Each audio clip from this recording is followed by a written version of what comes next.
Make meringue for the sweet potato casserole, which turned out great, by the way, with some altitude going on that thing. We got a mountain of semi-toasted pecans with a vanilla and holiday spice meringue holding together the extra layers, because I toasted the first layer with dates and then just kept building on it until it got bigger and bigger, which is another interesting way to make super thick sauce pizza.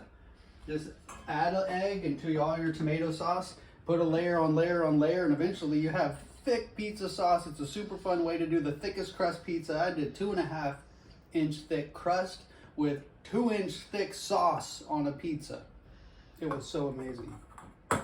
So just get these eggs into our yolks. We have 4 yolks in here because we did 2 different little meringues. One for a cherry vanilla curd. And this is a talk about a shell on an egg right there. That guy was building a house.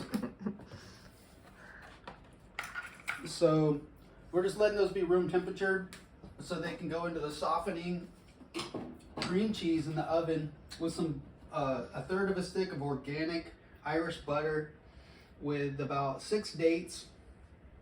It's melting the butter a little bit. The cream cheese is softening, and we have a couple of handfuls of walnuts and a handful of pecans inside the blender. We'll go ahead and pulse that. The egg will go into the cream cheese, the nuts will go into the softening dates and butter, and stir all around and mash that into our custom cut piece of parchment inside this. Stuff the nuts in there, press it with the dates for the crust in the bottom on the parchment. Then the cream cheese with the egg stirred in.